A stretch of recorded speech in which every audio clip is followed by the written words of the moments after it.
Can you, oh, this is, I should say, this is the Hermosa Beach City School District regular board meeting. Dinah, can you call the roll, please? Board Member Barrow, Present. Board Member Gardner, Present. Board Member Bove LaMonica, Present. Vice President Clerk Cole on her way, President Cluth. Present. We have a quorum. Great. Seeing, this is now a section for public comment. Seeing no folks in person here. Do we have anybody virtual, Dinah? No one online. All right, nobody online. Then I move we adjourn to closed session.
Let me finish my chocolate.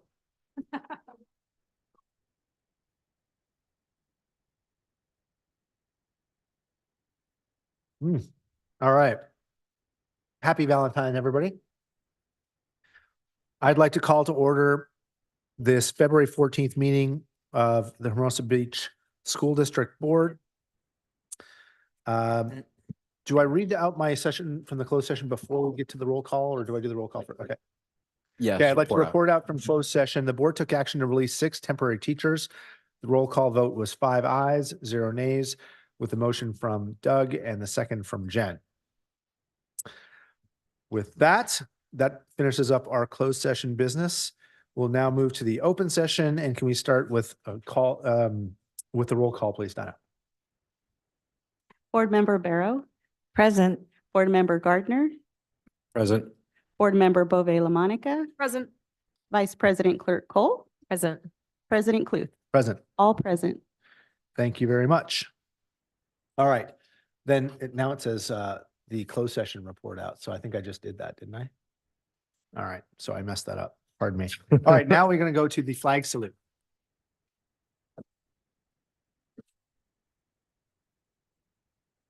I pledge allegiance to the flag of the United States of America, to the republic for which it stands, one nation, under God, indivisible, with liberty and justice for all.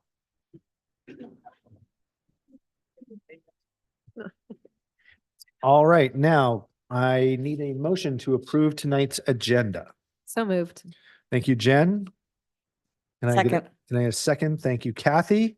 All in favor? Aye. Aye. Tonight's agenda is approved. Moving on to announcements. Our first item is the Valley Student Council. Fantastic. Please come up to the mic.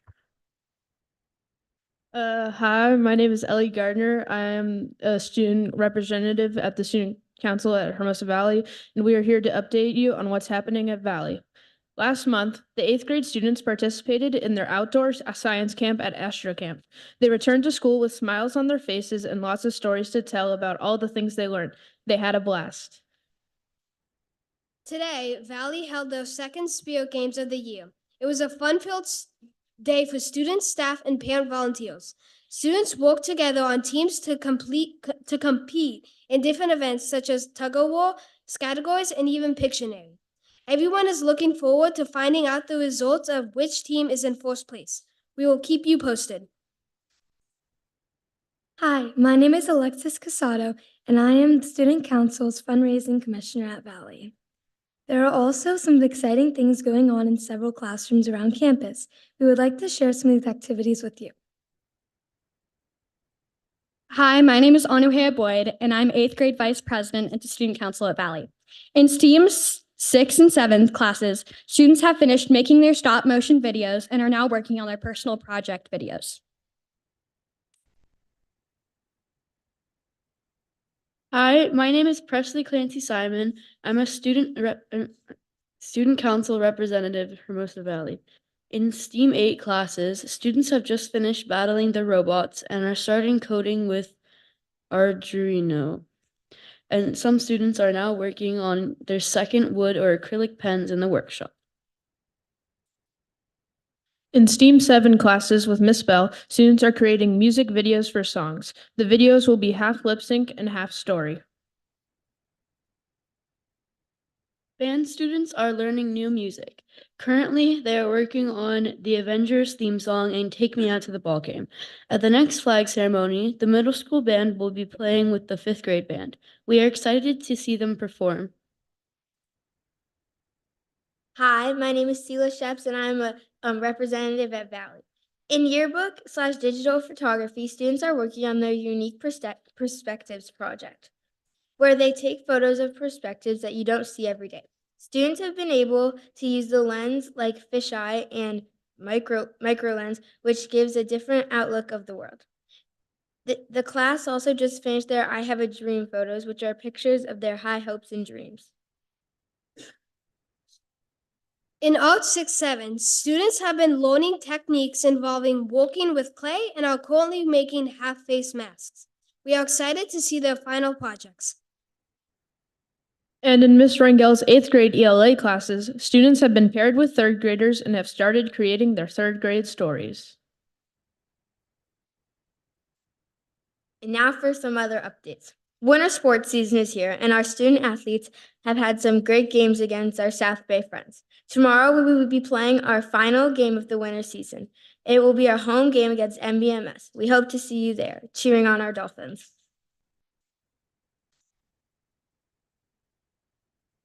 The Science Olympiad regional competition is coming up on March 2nd. The team is working hard to prepare for their competition by studying for their events and building models. We wish them luck. There will be a tube conference tomorrow, and some students from video production and student council will be attending. After the conference, they'll work together to create a video to share what they learned with their peers. Builders Club is hosting a pet drive. A list of items needed has been placed in homeroom classes. Students can bring in donations until March 6th. Class with the most donations will win a donut party. There will be no school next week as we recognize President's Week. School will resume on Monday, February 26th. We hope everyone enjoys their break. Valley School will have their next flag ceremony on Wednesday, February 28th when we return from break. Thank you for letting us share what is going on in middle school at Valley. We look forward to updating you again next month.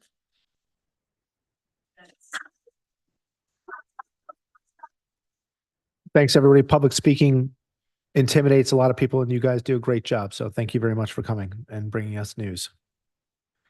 All right, next on our agenda is the early childhood inclusion item with Ms. Gluck.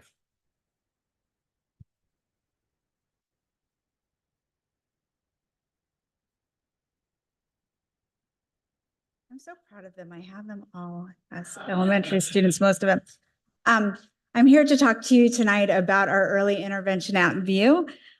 We're just going to highlight a lot of the success we've had at the school, and a fully comprehensive special ed report will be done in the spring. But just to share, new legislation was passed in 2021 from the governor that required all 4-year-olds to be able to attend TK in 25-26. As a result, we really thought we wanted to get preschool students in to help build our enrollment. And with our full day TK program, we have a lot of young children there, and we had to put some interventions in place so we can have some successful students at school.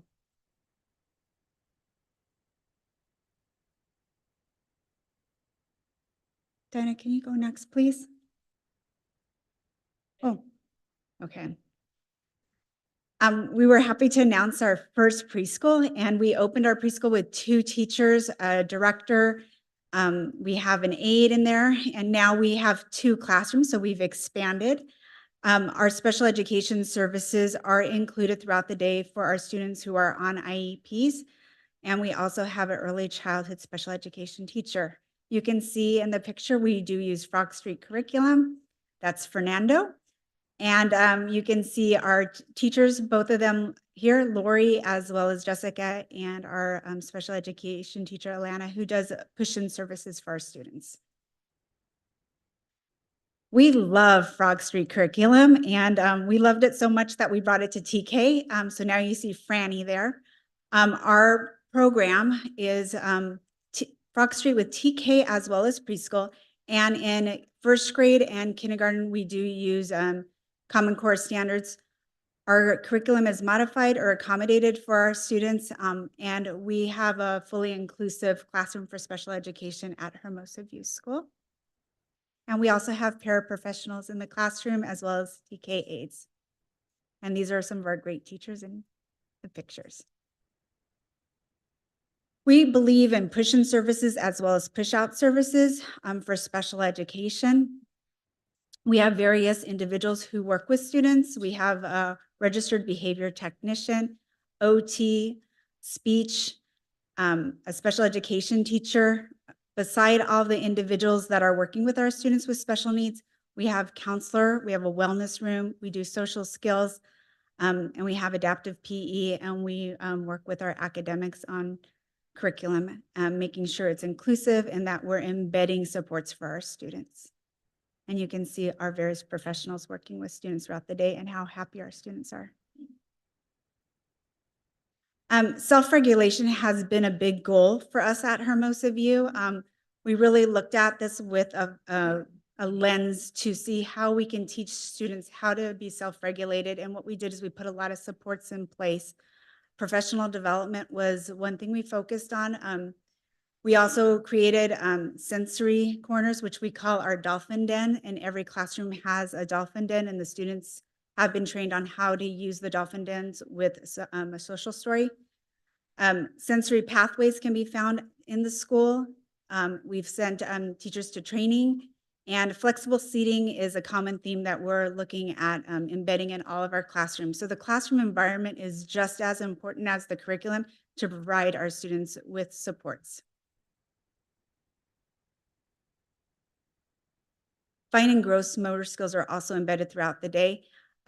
Gross motor skills are practiced on the field and through PE, and our fine motor skills are embedded through our curriculum with various types of activities. We have a lot of manipulatives, and we are using every space available at Hermosa View this year, which the kids love the various environments they get to learn in. We've done a lot of professional development with our staff, whether it's internally or sending them out externally to conferences, and the ability to meet with other professionals as well. Our Early Out Wednesdays, our paraprofessionals are meeting weekly to learn how to support our students. We do have social thinking. We just sent a whole team from Hermosa View and Vista to learn social thinking. Sorry. Thank you. And then we have, we took a team to LACO for play-based learning to really learn about the skills for students in the TK curriculum. Is there any questions? Maggie? Thanks so much for that report, Sylvia. On slide 5, I was curious, off of the list of interventions, one of them was conscious discipline. I was curious what that is. Conscious discipline is the social emotion curriculum that's developed and embedded within Frog Street. Got it. Okay. It's their term that they use, which I love because the kids come with a commitment every morning that they decide what they're going to work on. And there's a lot of deep breathing exercises too that the kids work on as well. So those lessons are embedded within the curriculum. Thank you. Other questions? If not, thank you very much, Ms. Clark. Thank you. All right, we're now at the public comments section of the meeting. Members of the audience may address the board on any topic, regardless of whether it is listed on the agenda. However, the board may not discuss issues raised that are not listed on the agenda.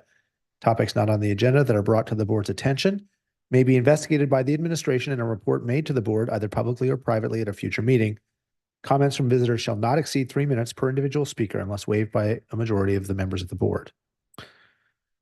And I do have some comment cards here, so I'll just go through them in the order they were given to me. First one is Chris Gunn. Please approach the mic, and when you're ready, we'll start the timer for 3 minutes. Thank you. Okay, got it. Thank you. So my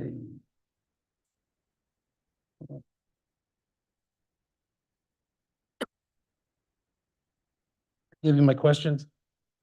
So now I don't have them in front of me. Oh, Okay, no, it's okay. No, I'll just look it up on my phone. Okay.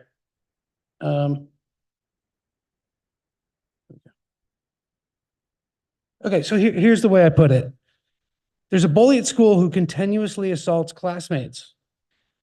I want to know what the protocol is for when the administrators of the elementary school are unwilling or unable to stop these attacks. You know, what's being done to protect our kids?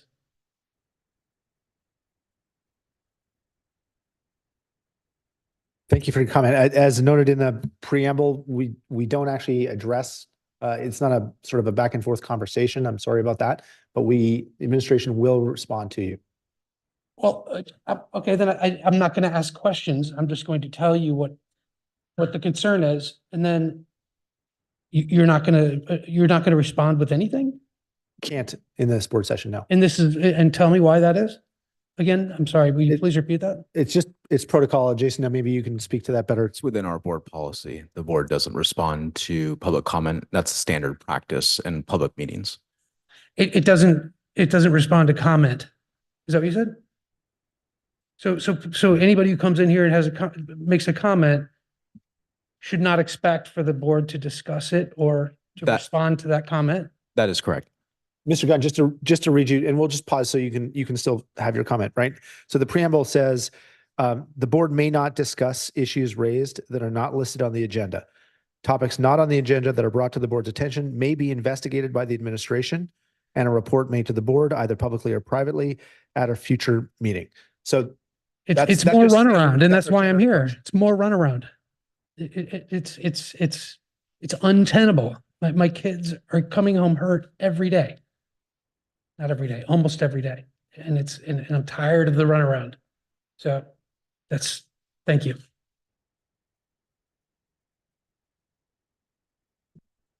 We will definitely be looking into this, Mr. Gunn. All right.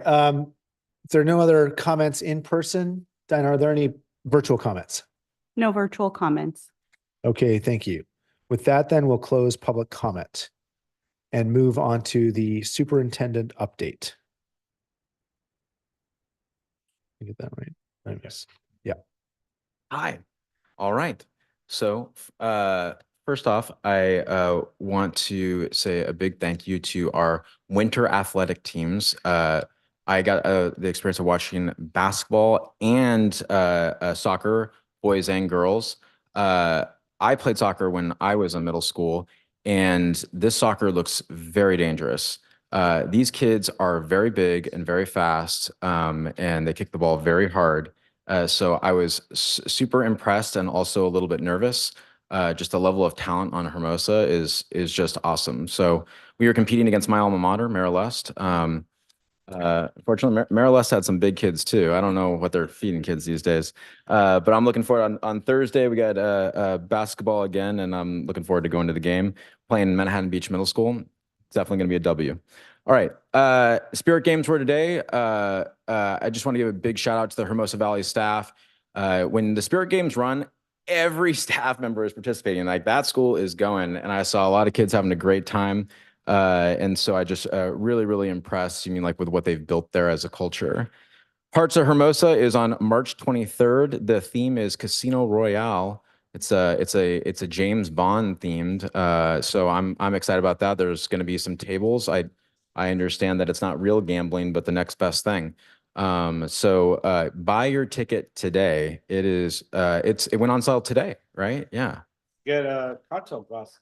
Get a cocktail glass. I've seen it. It's very nice. So seriously, I really say, like, it is like the best ticket in town. I mean, where else can you get fed, imbibe, and then spend time with your friends for the very, very low ticket price? What's it going for these days? Is it $200? $200. $200. Yeah. That, to me, that's a good night out. You forgot about the dancing and all the great art and other things. Lots of dancing. Yeah, bid on the auction. Auctions. We get you liquored up, and then you start buying. I would take stuff. all your money. Yeah. So please. But it's for the kids, so it's okay. It's for the children. It's okay. Yes. Yeah, for the children. Good stuff. So hope to see you there. And HBF's just doing an incredible job this year. On the enrollment front, enrollment is good. Sign up now. Sign up while you can. Seats are going fast. Hermosa Schools is the only school district in the South Bay that has growing enrollment, and it is growing. So please make sure that you register today. We need to know, because we need to make sure that we have the best teachers necessary to support all these babies that are coming in. And then our budget workshop is on February 29th. If you're interested in budget and how the finances work, please come on down. It'll be held at Hermosa Valley. Looking forward to working with the board that night with Quentin at the lead. And then I'd like to wish everybody a happy Valentine's Day. There's no place I'd rather be than at a board meeting on Valentine's Day. Romance is in the air. So thank you. And that's the end of my board update. Thanks very much, Dr. Johnson. All right, the next item on the agenda is board reports. I will look to my right first. Kathy? Yeah, last night was the joint HBEF and HVPTO meeting. And since Jason stole some of my thunder, like he always does, they did talk about Mom's Night Out, which is tomorrow. This is the Ed Foundation side, and the Hearts of Hermosa, which Jason just talked about. And then the PTO, I'll just give you a few of the events that are upcoming for you to look forward to, because there's a ton, but I'll do it till the next board meeting. There's a spring scholastic book fair at Vista, February 28th through March 5th. Read Across America Guest Reader Week, March 4th through the 8th. There's a HVPTO Yum Raiser at the Habit on March 13th. And the book drive, March 18th through the 29th. And I'll talk about spring books before bedtime, April 9th. Now, our Ed Foundation and PTO are raising tons of money, which does a lot of good for our school district. So support wherever you can. That's my report. Thank you very much. You're welcome. We had a wellness committee meeting yesterday. There was the counselor, Miss Cassie. She took us through kind of the two levels of things that they're doing. Kind of there was this things that they were doing with 5th and 6th graders towards risk assessment, just in terms of mental health, and they would do more on signs of struggling, signs that your friends need help. So really like helping 5th and 6th graders like recognize some of like their own mental health and friends' mental health and what that looks like. And then there's a lot of talk in that area, in that grade level, those grade levels about acknowledge, care, and tell a trusted adult. So the acronym around campus is called ACT. So kids talk about that. Supposedly they talk about that a lot. So hopefully if you are listening and you have a child at home, you might ask them if they know what that means and how they're using that, and maybe who their trusted adult is at school. And then in 7th and 8th grade, they're talking more directly about suicide prevention and signs of suicide. So those are two of the main programs that she talked about, I would say, the majority of the time. Did I miss anything else? You nailed the landing. Great job. Thanks. Over to Doug. Nothing? Thanks. I do.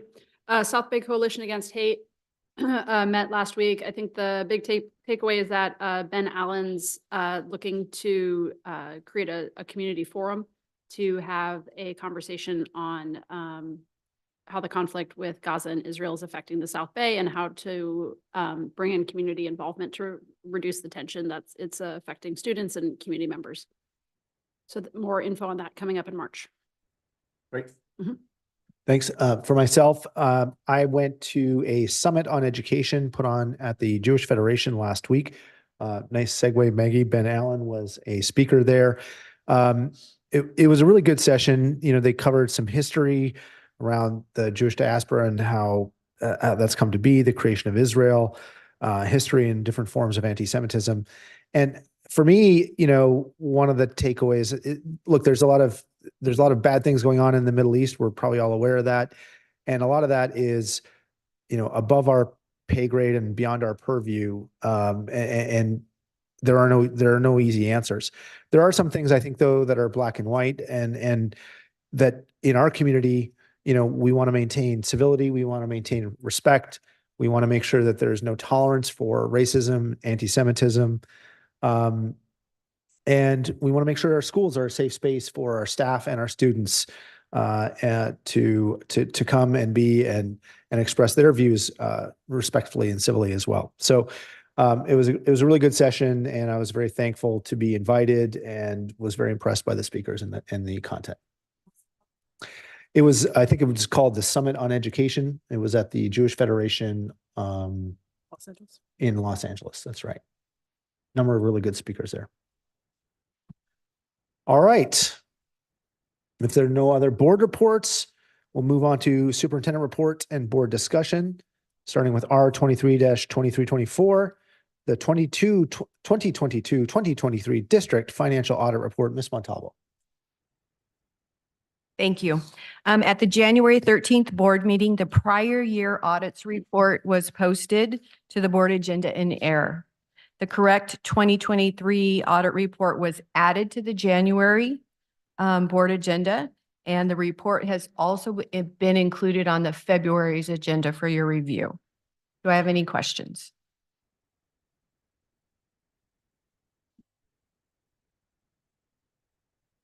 Thanks very much. Do we need, no vote or just, yep, no motion. No action is taken. Great. No action was taken at the January meeting either. Great. So moving on to R 2423-24/24 AP HBCSD Citizens Oversight Committee, 7th Annual Report, Mr. Izat. Thank you for coming.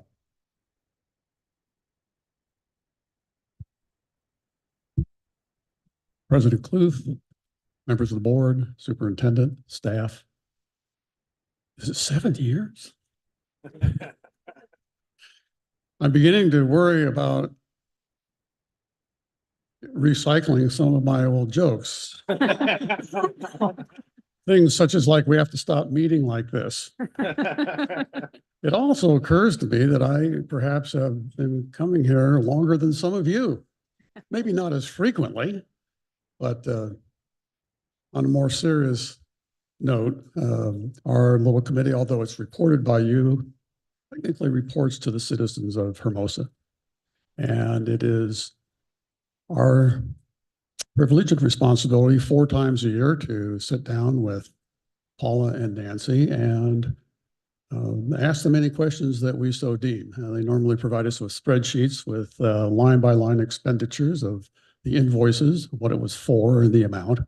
And most of the time, it looks pretty straightforward. Once in a while, we'll ask a question, and the next morning, we'll get an answer, or next meeting, we'll get an answer. So I think one of the other jokes that I can't probably use anymore is you've already seen our report, but I'm not going to ask you any questions on what's on page 4. Has it been 7 years? Anyway, that's my brief report to the citizens of Hermosa. We did also review the audit report, which you have, and we're also delighted to see that it is a clean bill of health, that your staff has done such a great job of, from our little narrow segment, managing this particular these projects substantially. We didn't have quite as many invoices to review this last time as we have previously. It seems like things are coming to an end, at least for the original project. So that's my report. I'd be happy to answer any questions. And if you don't, I'm going to go home and celebrate Valentine's Day. I'll look to my left first. Any questions, Doug? No questions, just thank you for your service. You have been doing this a long time, as long as at least I have been up here. So I'm going to keep doing it until I get it right. Yep. We appreciate that. And we hope that we'll have another committee coming up that you'll be a part of if things go well in the fall. So we look forward to many more years of these reports. Thank you. Thank you. I just second Doug. Thank you for your commitment to the city and the community. Happy to do it. All right. Thank you very much. Thank you.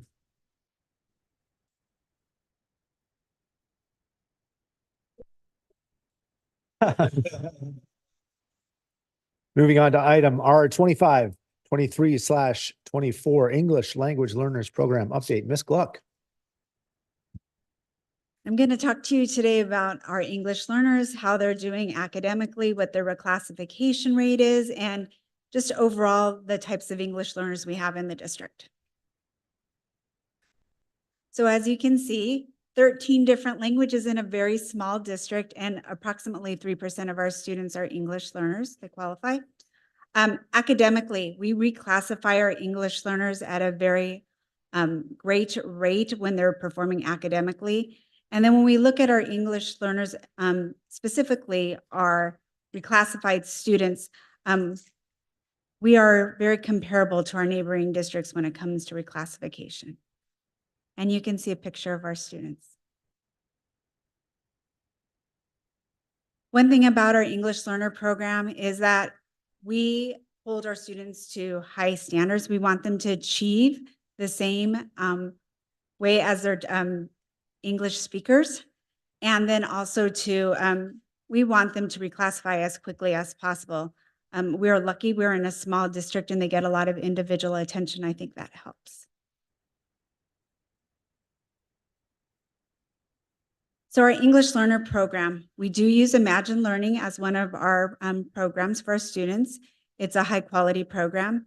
Small group instruction is key in regards to helping our students. We have before and after school classes, as well as we do push-in services for our English learners.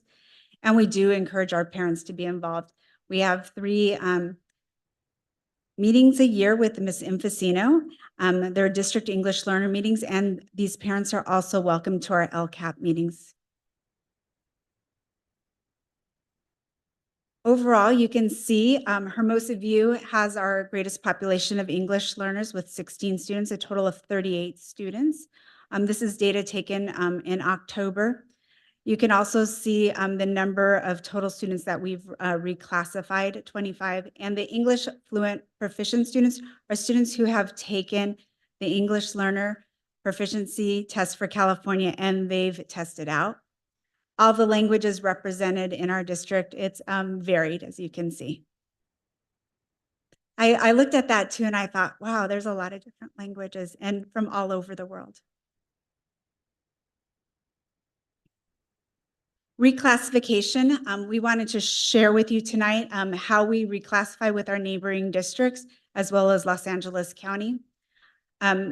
The official data is not available for the 21-22 and the 22-23 year until the spring of 2024. But as you can see, we're on parity with our districts that are surround us. Maggie? Sorry, can you explain how those percentages work?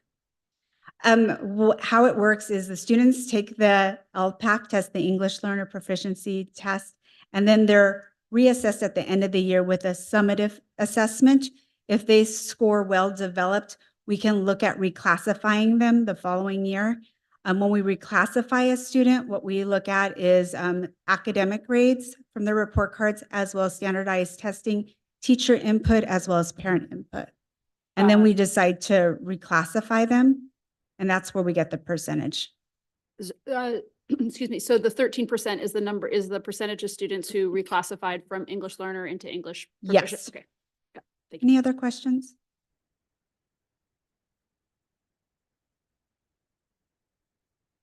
When we look at our data from our summative assessment, the CASP, I want you to take into consideration when we look at this, in 2022, we had 10 students who were English learners that span grades 3 through 8.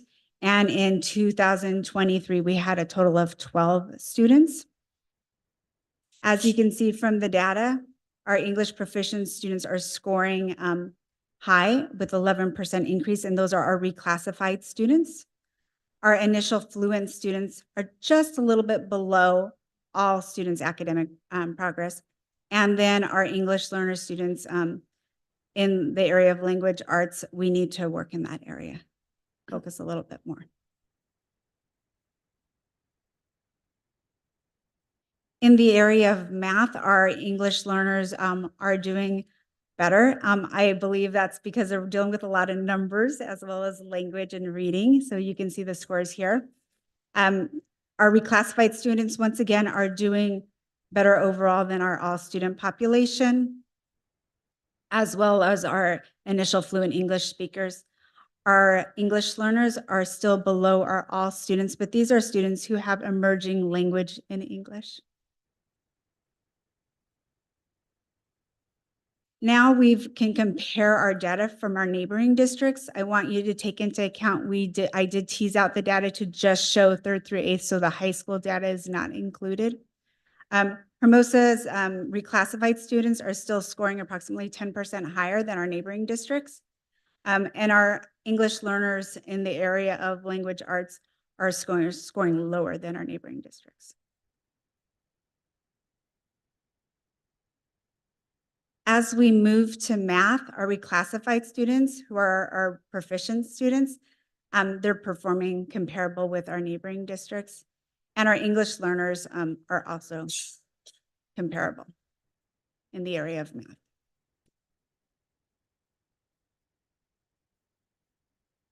What kind of support do we provide our students? We provide our students with various supports, whether it's inside the classroom, before school, after school, or with additional assistance. As you can see, we have an English language coordinator who works with the students before school. She also works with students push-in during the school day.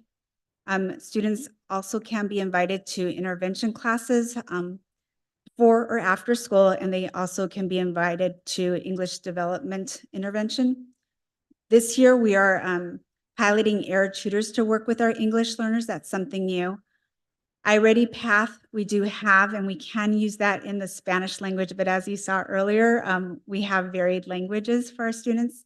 Imagine Learning is really our key focus that we want to use with our English learners because that really helps with the English development. And my belief is small group instruction, and we've introduced ListenWise as well.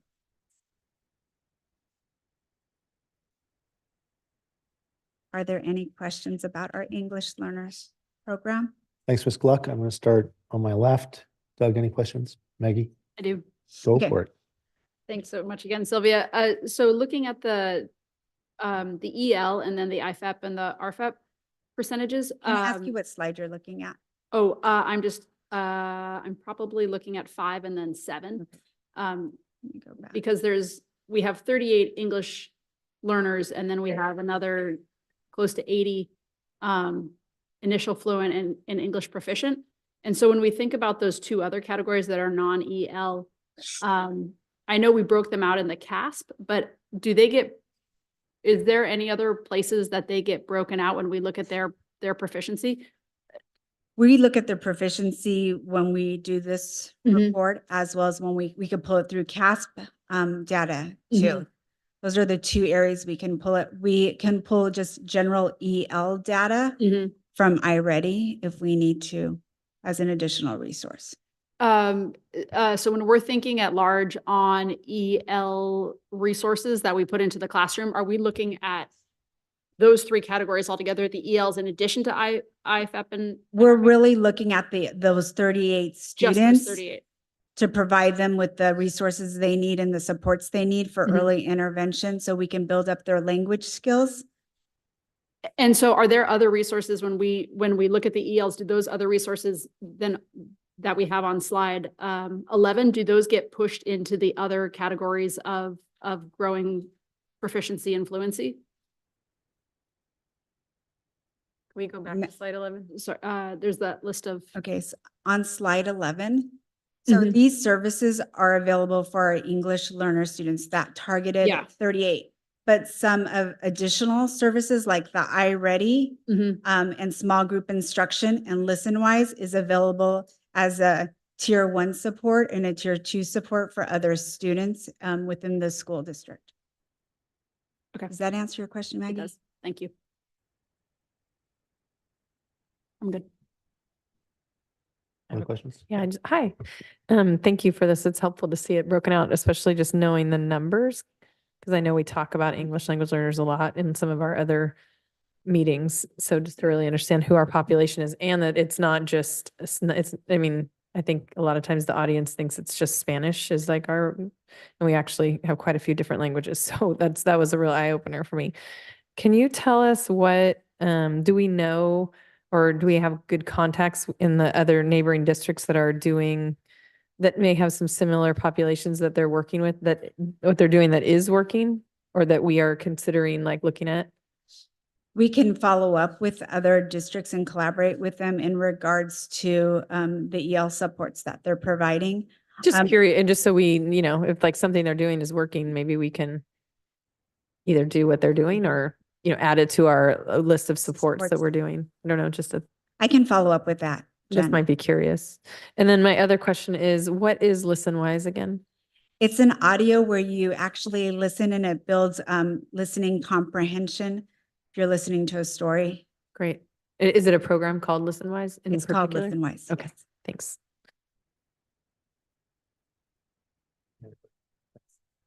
All right. Thank you very much. All right, moving on to item R 2623/24, the tri-agency report, Dr. Johnson.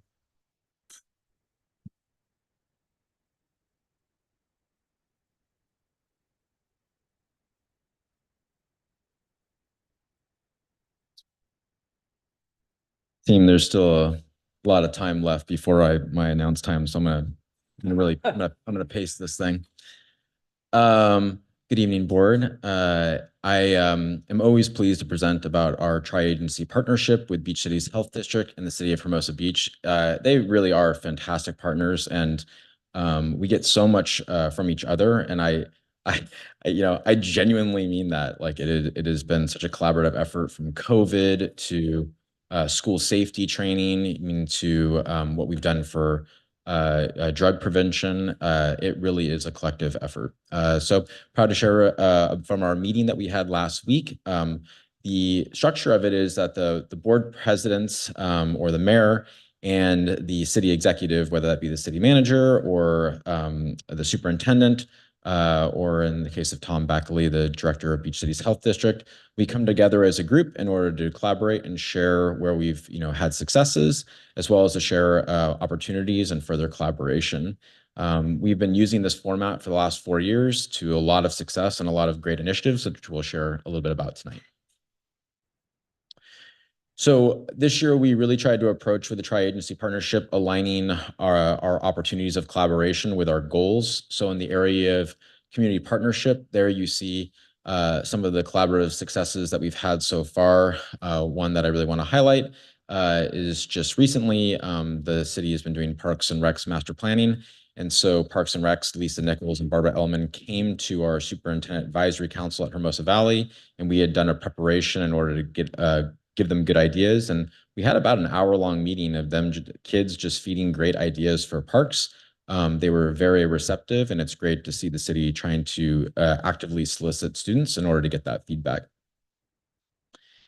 In the area of culture of excellence, we again have done a lot of like interesting collaborations that I think it shows that the eclectic nature here shows like what a great partnership it is. So just to highlight two, the Lemonade Day, which was run by the Chamber of Commerce, Jessica did such a great job in putting together this day where students could apply, you mean like with a business idea, and then they would partner with a business mentor, and then like a lemonade stand, they would sell their vending idea on the Greenbelt. So we had a lot of students participate. One of the students on my superintendent advisory, Cora, participated, and she actually placed, as well as the Grashows they play. So actually here at City Council, they were received a bunch of awards for having such great ideas.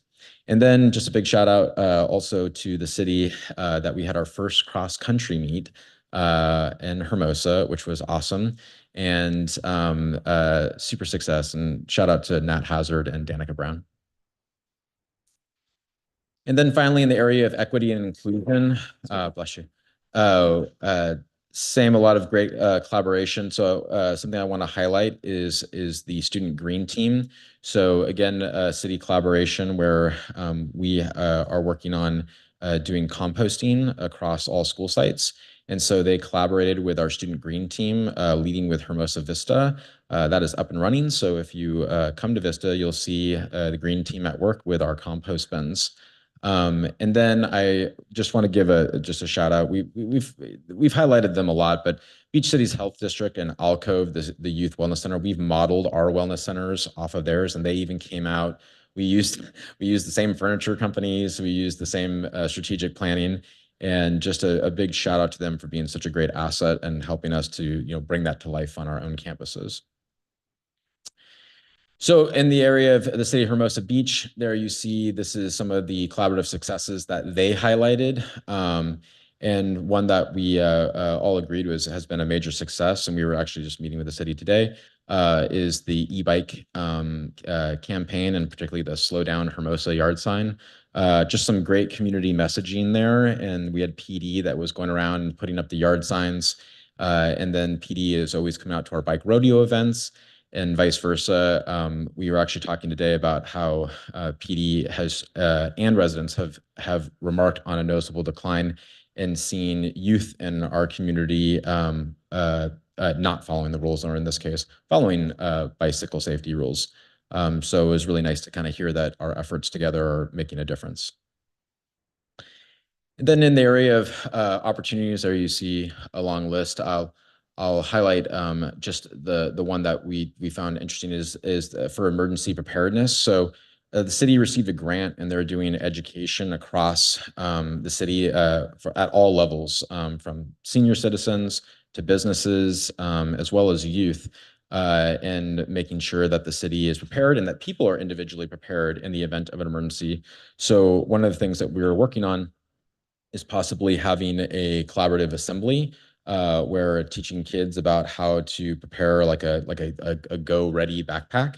That's an idea that I think will be a great opportunity, and it's just you can never be too prepared for safety. And we've done so much work with Beach Cities Health District and PD in regards to safety, whether it be on campus or off campus.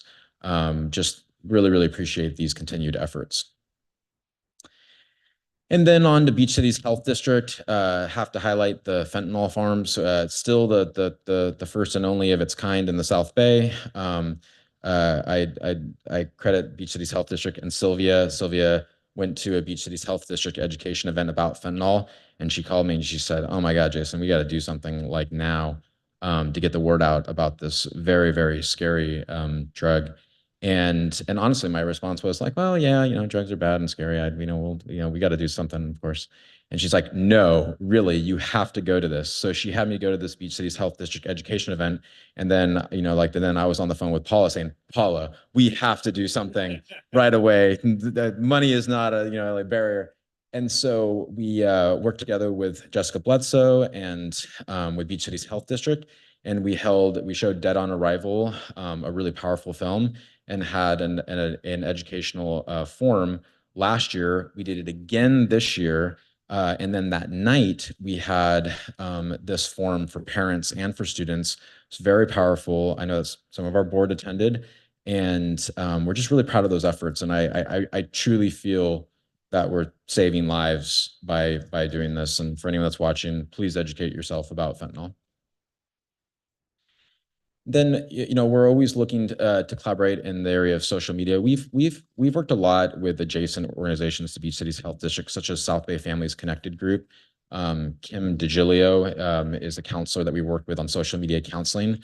So Beach Cities Health District is with the Youth Advisory Council is working on this mindful media movement. And so that's something that we want to collaborate with going into spring and have common messaging about just, recognize that our kids, they're using social media, they're highly engaged. And so like, what tools can we give them to better navigate that in a healthy way? And then Beach Cities Health District, they have helped partner with South Bay Biking Coalition in order to ensure safe roads campaigns, as well as the bike rodeos that are provided to our school districts. And I just want to show you there's like a checklist of who's doing what, when, where, and how. And one of the things that I think we should be, really proud of is the school parking permit program, the first of its kind. My neighbors, they're thinking about it. We here in Hermosa, we just do it. So I just really proud of the efforts we made. And I think that just like how we collaborated on COVID between Beach Cities Health District and the city on our vaccination rates and on making sure our families are safe, and we just moved. I think that the same approach has been taken on e-bike. E-bikes are rolling into the community, and it's like, hey, let's be on the front of this, working together. And I think we're a lot, Quentin and I are meeting with the city today. We're a lot better for it a year later. Again, hopefully at another year later, we'll be even further ahead in keeping our kids safe. Thank you. Again, I can't emphasize how proud I am of this partnership. I really think it's not a partnership just in name. It is a partnership in action. There's so many different efforts that have taken place for many years, but I'm very proud of the time that I've spent with both these organizations, and I'll take any comments or feedback. It was just thank you for the presentation and for going to these meetings. I always find them super helpful.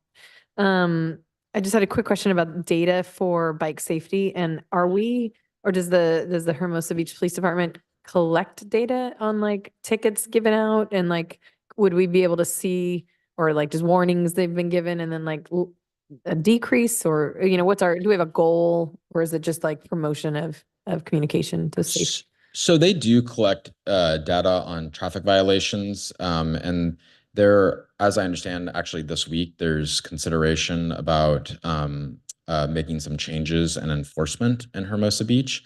This I can provide in a board update the data that the city has provided to City Council about bike violations and enforcement. If I could just chime in, Jen, we had the chief, he was a really good partner with the task force we put together last year.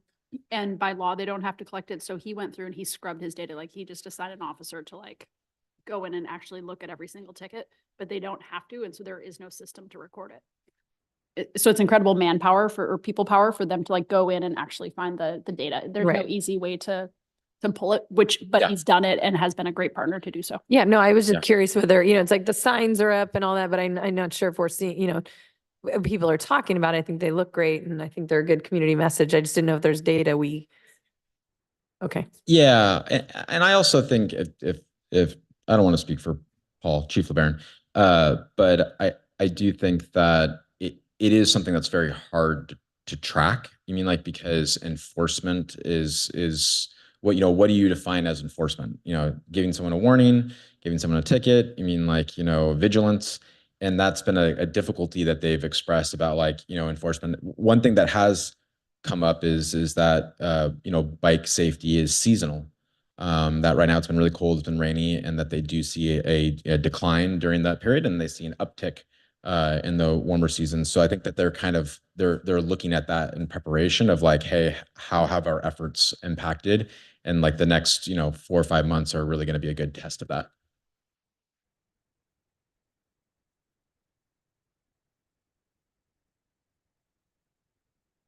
I'll just chip in 2 cents that I went to my first tri-agency meeting last week, last week.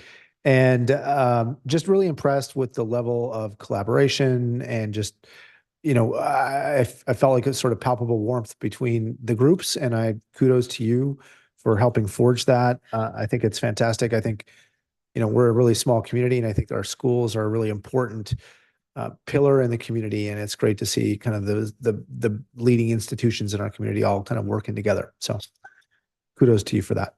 Thank you. Thank you, board.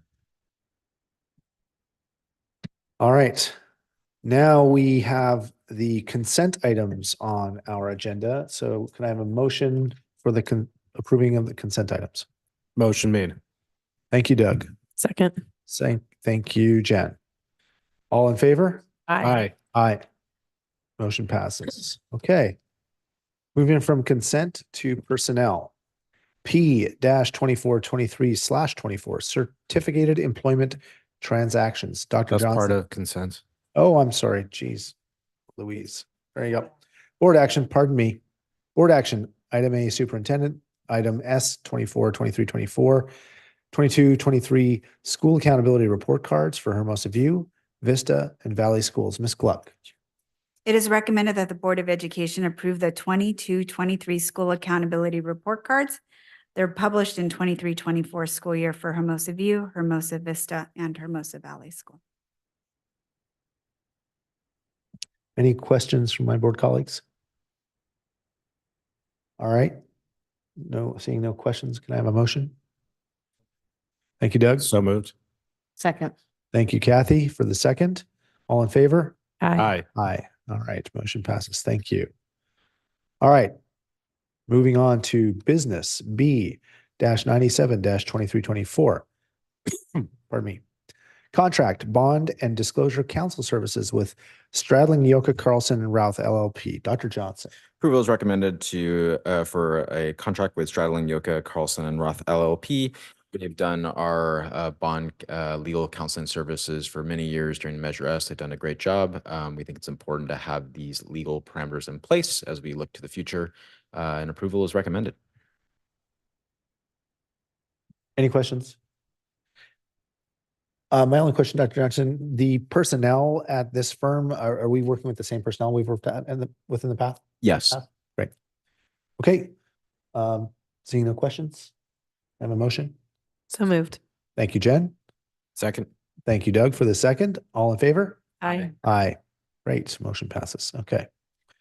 Moving on to B-98-23/24, agreement for conceptual drawings at Hermosa Valley School and master plan updates for Hermosa Valley, View, and Vista Schools. Ms. Montalvo.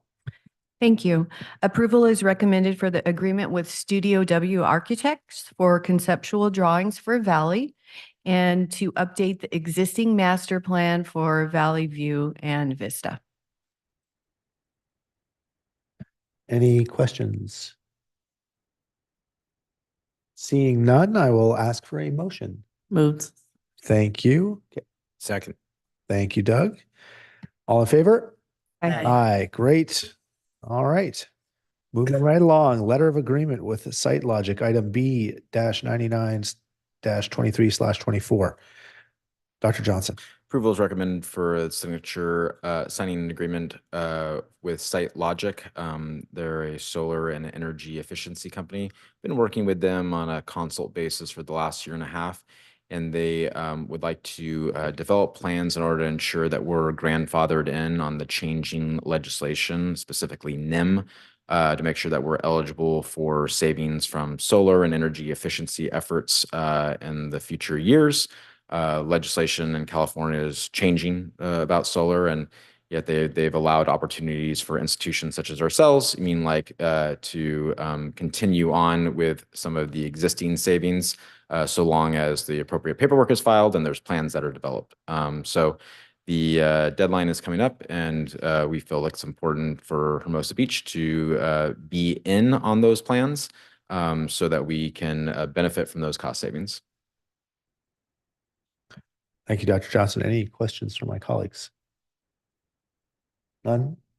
All right. I'll just comment that the regulatory environment is moving fast. It's something that I've sort of kept a slight tabs on, and it seems wise to me that we get some help along the way here so that we can stay abreast of that and not get left behind when we want to make some infrastructure improvements. So thanks very much for being on top of that. So with that, can I have a motion? So moved. Thank you, Doug. Second. Thank you, Kathy. All in favor? Aye. Aye. Great. Motion passes.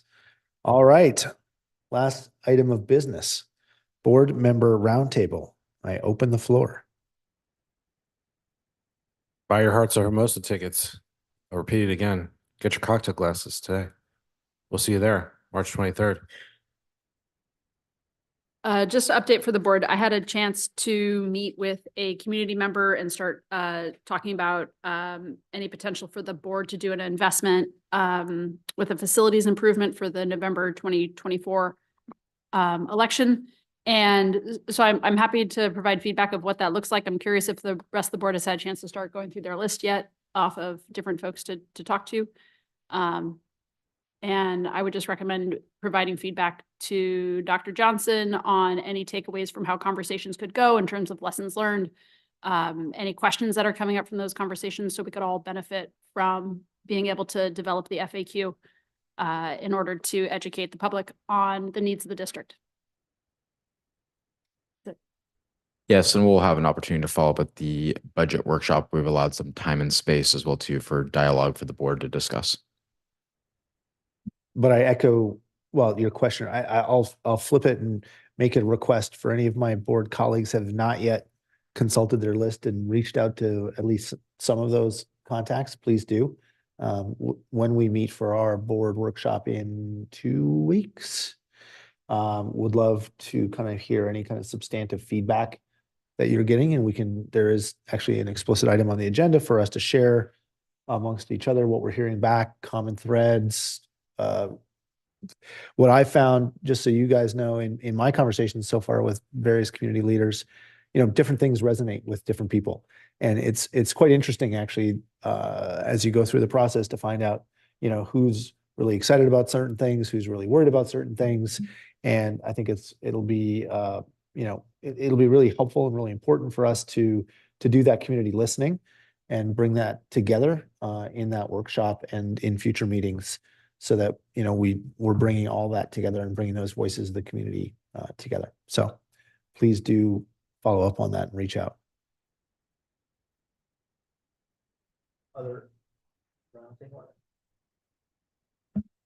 All right. Seeing no other roundtable items, I will ask for a motion. Yes? Oh. I'll ask for a motion to adjourn. Thank you, Doug. So moved. Can I have a second? Second. Thank you, Jen. All in favor? Aye. Aye.